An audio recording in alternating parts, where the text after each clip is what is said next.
big COVID week in New Zealand. Auckland has an opening date.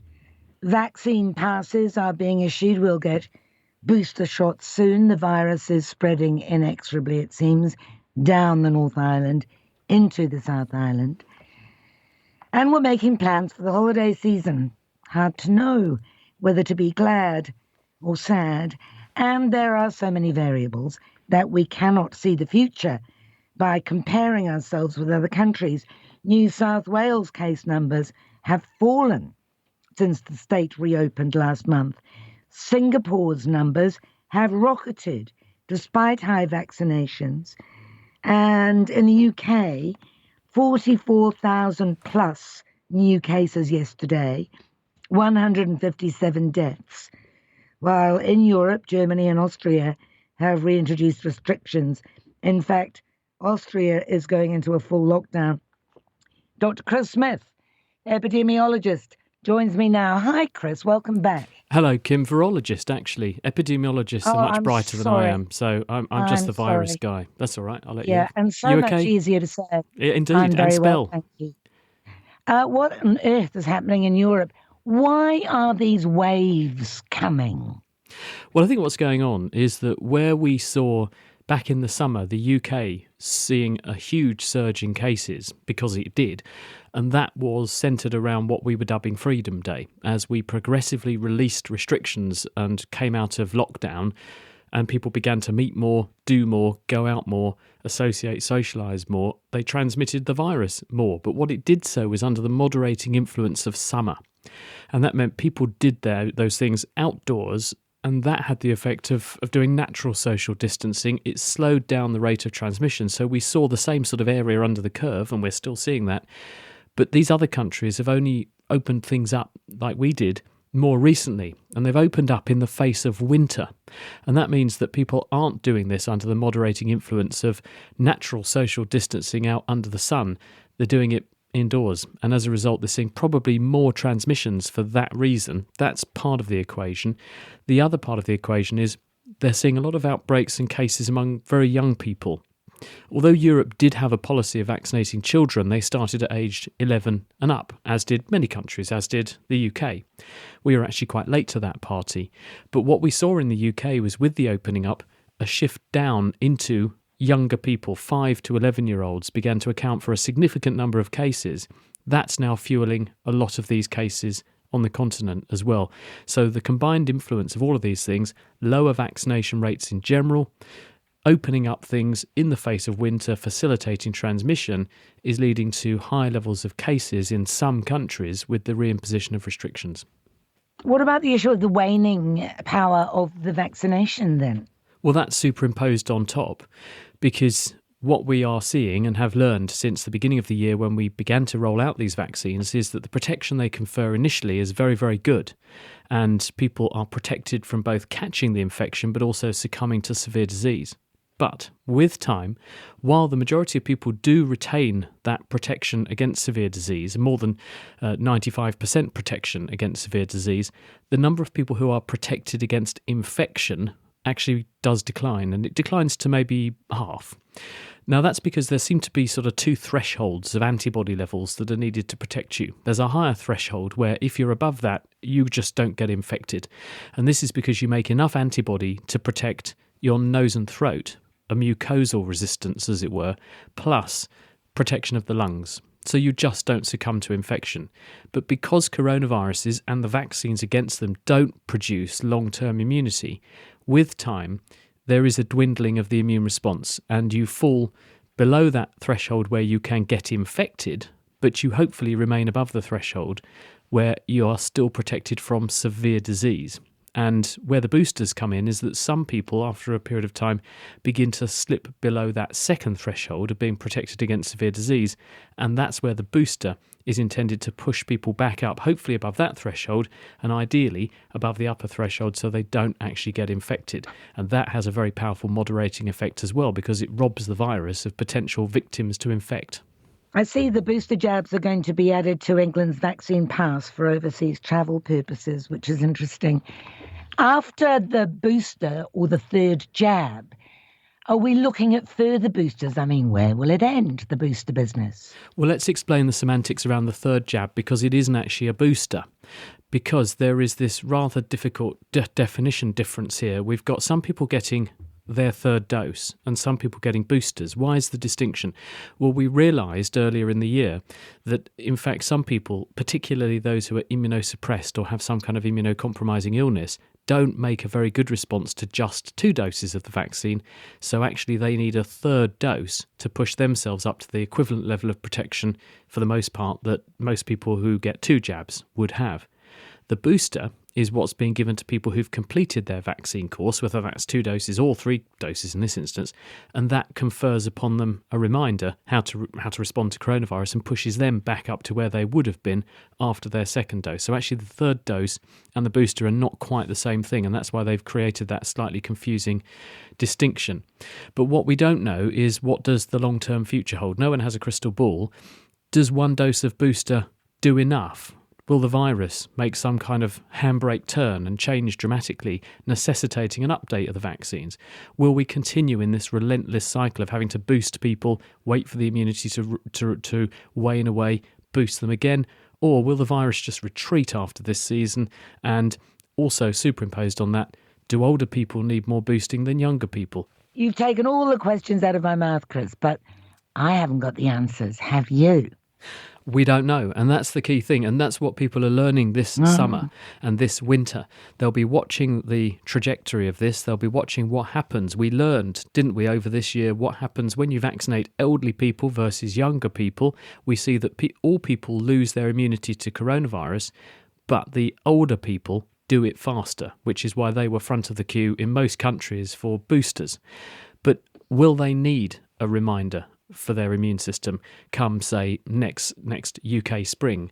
Or will they retain enough immunity by then that if the virus doesn't change, they may not need this anymore? That's going to be the critical question, because we know that with some things, if you keep on flogging the immune system with boosters and vaccines, once you've done that a few times, you get to a point where actually the immune system is consolidated enough that you're protected in the long term.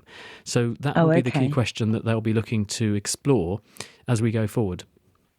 And then, of course, you've got the issue of herd immunity, which you've got this kind of perfect point, I imagine, where in the ideal world, the vaccines and the boosters will carry us through until we have sufficient herd immunity to protect our health services, which is the ultimate aim, isn't it? When we launched into this, our Chief Scientific Officer, Sir Patrick Vallance, presented at a Downing Street press briefing the concept of herd immunity. And this was a novel thing for the majority of people, certainly for the journalists who were in that room. And as a result, they took this to mean some kind of government strategy to basically kill off half the population by taking the risk that some people would die in vaccinating the population by infection for real. In fact, herd immunity is a very sound virological and epidemiological principle. It's all about the fact that if enough people are immune to something by whatever route in a population, whether they've caught it or they've been vaccinated, eventually you get to a point where there are so few vulnerable people around in a population that their chances of bumping into an infected person and therefore maintaining a chain of transmission becomes so remote that the virus just doesn't transmit. What we know that you need to achieve that effect is a vaccine that does confer an interruption in transmission.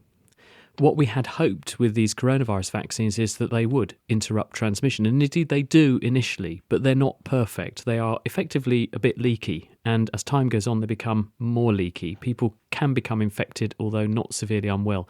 So the idea of herd immunity to prevent transmission chains in a country, that probably doesn't work.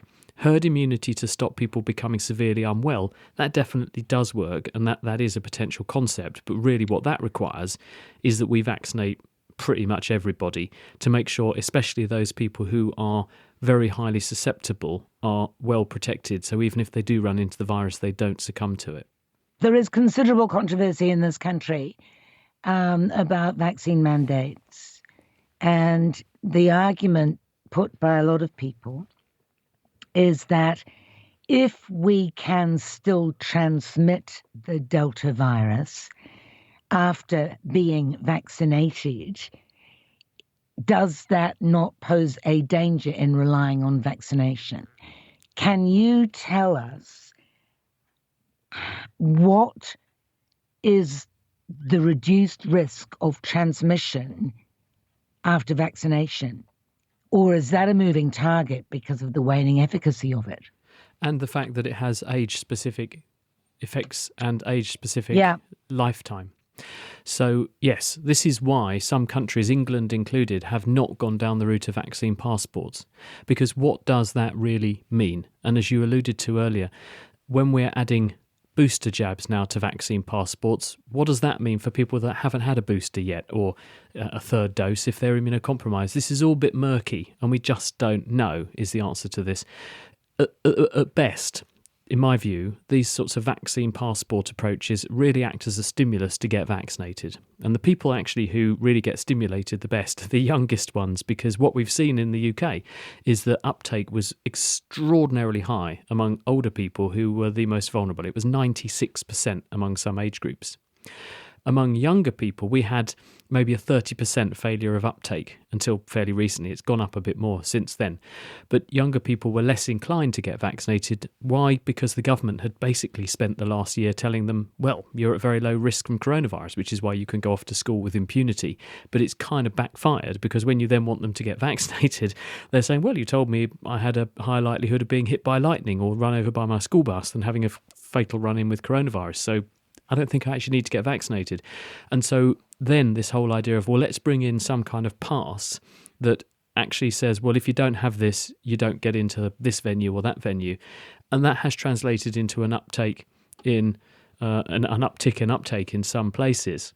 But then you lead to discrimination issues, because you're then discriminating against people on health grounds, which makes many people uncomfortable. And that's why there is uproar in Austria that has announced it will be the first country to mandate vaccination for its population from next year.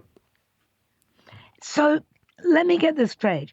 Vaccination is not the fix-all, and it is a leaky kind of a system, and you don't really know how infectious you remain after vaccination. But to make vaccination mandatory or to issue vaccination passports, it's an incentive to get vaccinated. I feel like this is a circular argument that is in favour of those who are against vaccination. Can you argue against that? What is absolutely the case is that these vaccines are stupendously good at protecting people from severe disease. And they're 95% effective. If you take somebody, and I've dealt now with loads of outbreaks in hospitals, in people in their 60s, 70s, 80s, who, if I'd been dealing with the self-same outbreak a year ago, these would have been people, and I don't mean to be indiscreet, would be off to the mortuary by now. Now you're dealing with people who don't even have any symptoms, and they don't even know they've got coronavirus because they've been vaccinated. And the symptomatic ones are the ones that haven't. And here's a statistic that really make people sit up and take notice.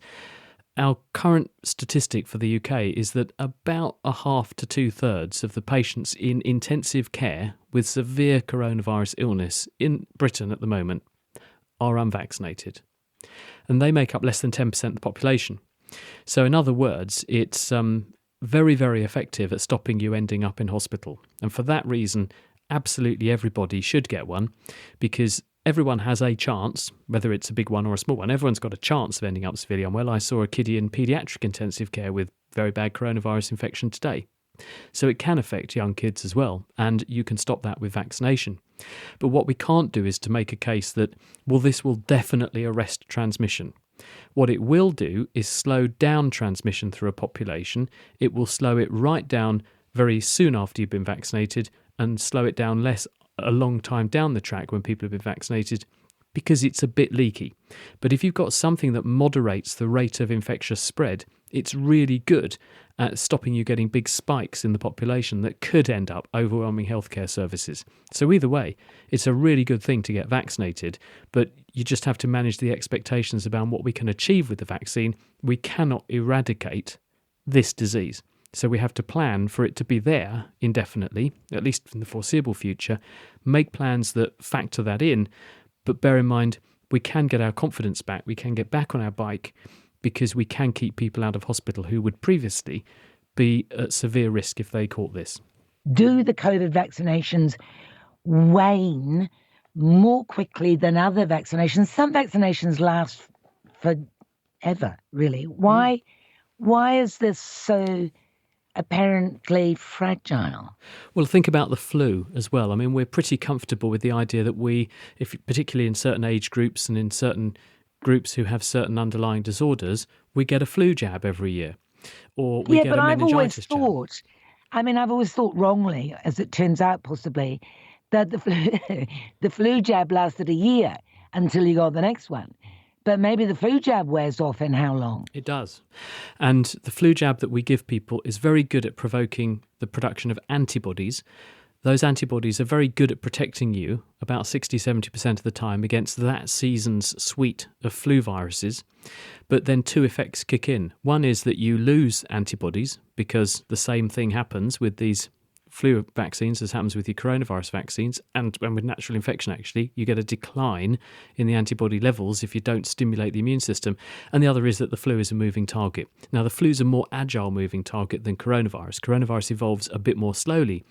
But some viruses, coronaviruses included, do not produce long-term immunity.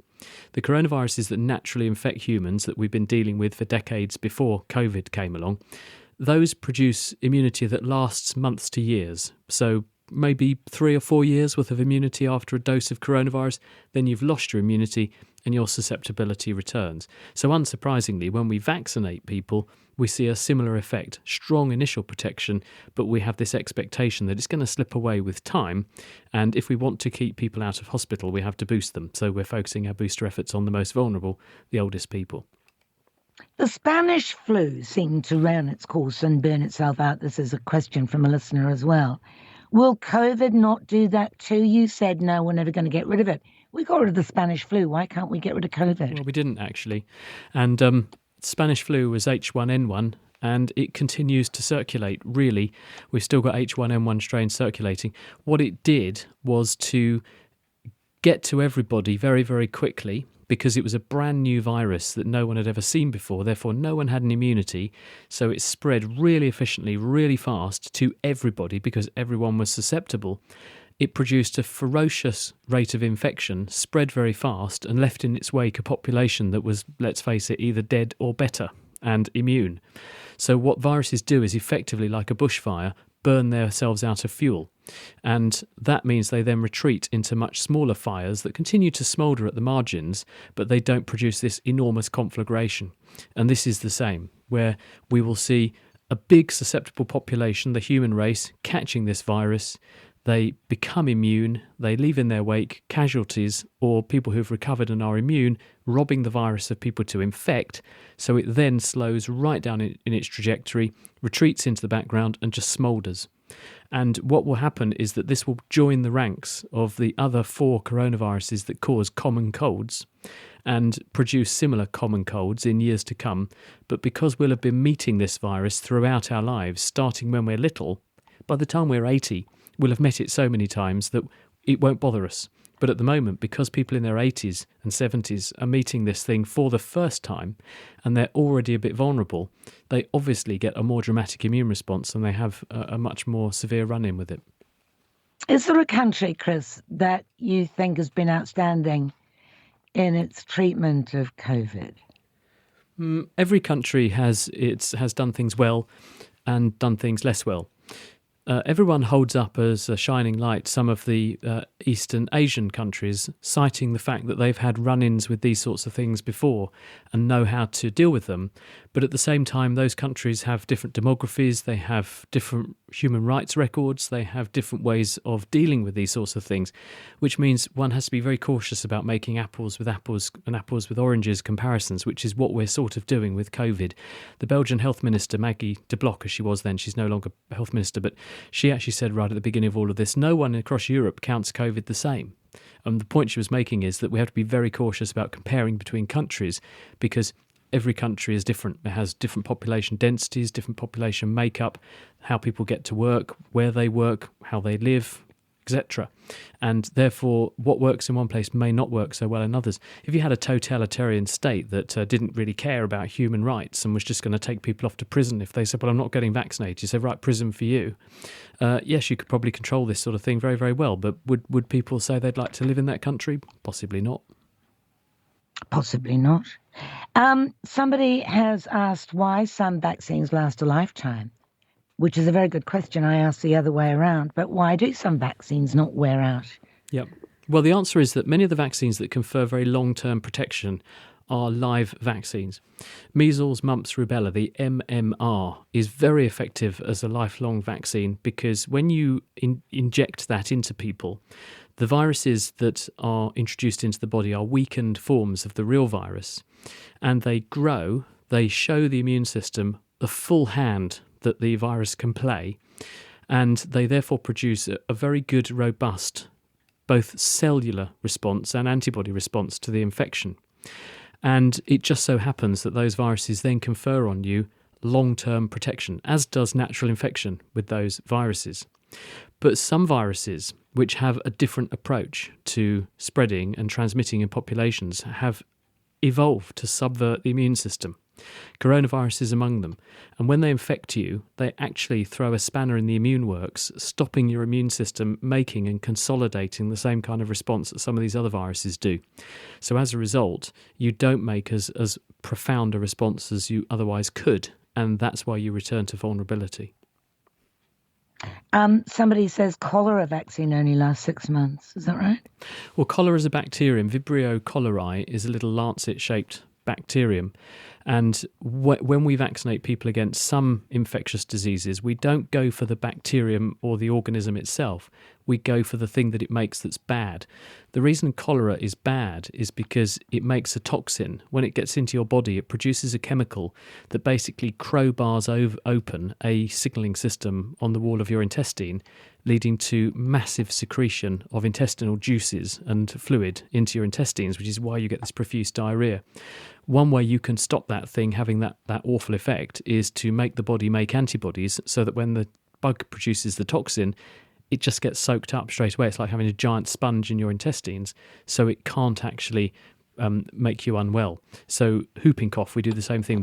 We give people vaccines against the toxin that the pertussis bacterium would make that would injure your airways, and in that way you might still transiently get the infection, but you don't get the bad consequences of the infection. But sometimes those things are not very long-lived. Whooping cough or pertussis, we used to think one dose when you're little of the jabs, you'll be fine for life. Spoke to a lady from Oxford University a few years ago, and she said, no, we've got some pretty good data now showing that by the time you're adolescent, you've lost your immunity to whooping cough and you can catch it again, but you just don't notice as much when you're older because you brush it off.